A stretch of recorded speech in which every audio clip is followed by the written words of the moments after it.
2002 Starfox Adventures for the GameCube was sort of a love-hate kind of game. Sure, it was Star Fox, Nintendo's heroic space pilot once again saving the day, but the aerial combat roots of the series were sort of absent in favor of sort of like straight action-adventure. For those hoping for a straight-up sequel to the well-liked Star Fox 64, this was kind of a disappointment, despite Adventure's overall quality. Now Nintendo's releasing another cube-based Star Fox game in Star Fox Assault. This is developed by Namco, and it's definitely an attempt to placate the masses of Star Fox fans who just wanted to hop in an R-Wing and shoot up some bad guys. Unfortunately, the game doesn't always quite manage to accomplish this task, but when it does work, Assault can be a lot of fun. Okay. I sense this is a problem for you. Wonder why that is.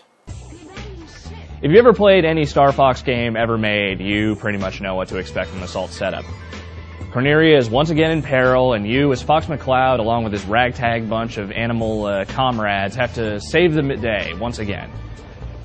This new threat comes in the form of this race of weird alien bug things called Aporoids. They're sort of like the aliens from Starship Troopers and the Borg from Star Trek, because they assimilate stuff and they're all evil and nasty and blah.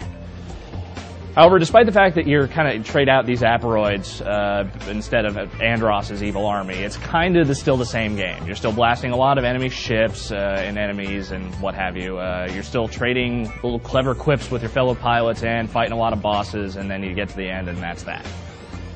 The airborne combat in Assault is straight out of Star Fox 64, and that is a good thing. It's not a bad thing in any way. Yeah, obviously, right? Who's gonna hate that? Freaking idiots. Might seem like kind of a rehash when you're looking at it, but it actually plays brilliantly. It's simplistic, on-rails shooting fun. You're going around, blasting a lot of ships. You'll have the sort of melee missions where you'll have to shoot down specific ships. And it's just like Star Fox 64, and it's fun. It's a lot of fun.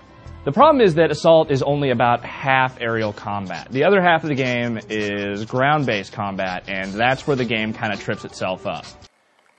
And this is where you start to trip up too. When you get into third-person combat, it's basically like highly stripped-down third-person shooter mechanics. Some little weapon upgrades here and there, like machine guns, rocket launchers, what have you. And like the aerial battles, you'll encounter all sorts of weird little grunt enemies. You'll fight bosses, etc. Unfortunately, unlike the aerial combat, these sections just aren't a lot of fun. The biggest combat is that Fox himself just doesn't handle very well. He moves quickly enough, but trying to turn him around, kind of spin around, trying to aim at an enemy, or even just trying to maintain any sort of like aim lock at all is just too frustrating. Oh, okay. So, walking around, aiming your reticule at an enemy, that's frustrating?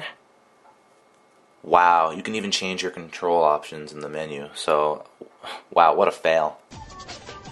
The one kind of neat thing about the ground missions is that you aren't totally relegated just like controlling Fox on foot. You can actually access like a tank as well as the air wing on the fly. Wow, you say the game's half and half, yet you admit on the walking missions you can go into vehicles on the fly. Yeah, that's a contradiction. You probably won't use the air wing a whole lot, except for when you kind of have to rescue your buddies who are flying around and getting chased by bad guys. You will use the tank a fair amount, mainly because it's a lot more powerful than you just kind of running around on foot. Unfortunately, the shooting mechanics of the tank aren't that great. They're not very satisfying. Okay, could you explain how it's not satisfying? Thing moves real slow. If you didn't realize, you could push the B button to do a boost, idiot. Oh, and it's just kind of clunky. Okay, how is it clunky? The story mode itself is only about 6 hours long, and beyond that, there's not a whole lot else to the package to really keep you involved. Yeah, because Star Fox 64 was the exact same way. There is the sort of like the Star Fox 64 methodology where you kind of go back, you can play the levels over again, and earn special medals, play on higher difficulties to try to get a higher score, that kind of stuff. And the incentive is there. You'll probably want to go back and do that. There's also a multiplayer component to the game that just doesn't really ever take off. There's no real major appeal to it.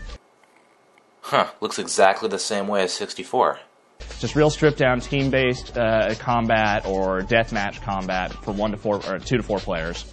You can kind of involve the vehicles here and there, but it's too easy to lose people on the map. Too easy to lose people. Okay. On the map, there's an arrow and dots. How much more simplistic can it get?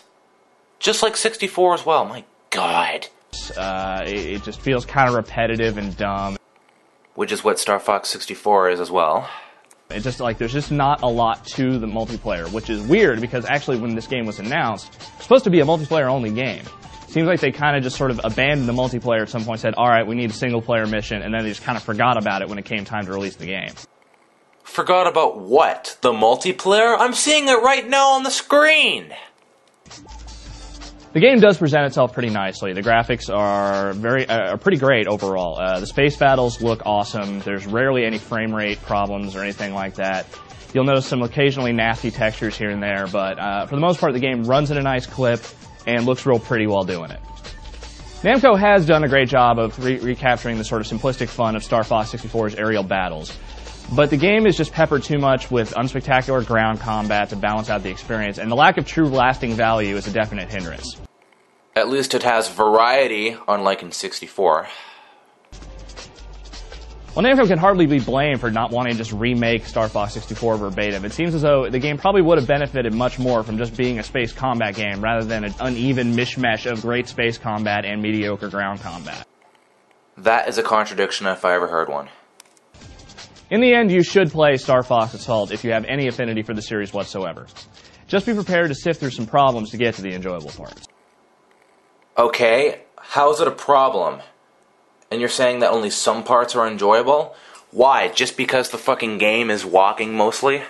Or, not exactly mostly, but... You know what, it's not even half and half either. You say that in the walking missions, you can go in an R-Wing and a Landmaster most of the time, and then you're still saying that half of the game is walking and half the game is R-Wing? That's stupid. Seriously, there's more to Star Fox than just flying in an R-Wing with on-rails levels. Okay, Star Fox 64 is overrated. All it is, okay, here's what I feel. What I feel is that Star Fox 64, every single entire level has an on-rails thing about... Actually, you know what, that's not true. Like, every single level except for a couple has you flying in an R-Wing in an on-rails way. Yes, there are some missions where it's all range mode. There's one mission where there's the Blue Marine, which people disliked highly. I don't know why. That's just me. And then there are some Landmaster missions. But overall, it just wasn't enough to make Star Fox 64 completely repetitive looking. And just, like, it looks repetitive and it plays repetitive. Because it is. He says that he wants the game to be different, like, you know, making a remake or making another Star Fox game with just that stuff. He admits that it would not be a great idea, yet he says the game would benefit more if it had it. So that's a contradiction in some way, shape, or form. And yeah, this whole review is just stupid. He does make good points, but overall, the review is just stupid. I have no idea why Gamespot decided to bring the review back.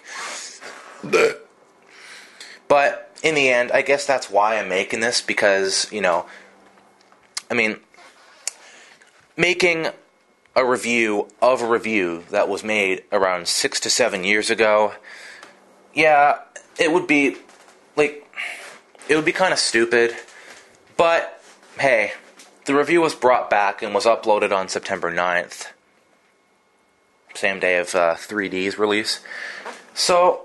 yeah, I thought that'd be a good idea because they brought the review back. I don't know. Maybe I made a contradiction there too. But in any case, the review's stupid. I gave my reasons and evidence as to why it was stupid. So yeah, there you go. Seriously, the Star Fox community are just idiots. Idiots!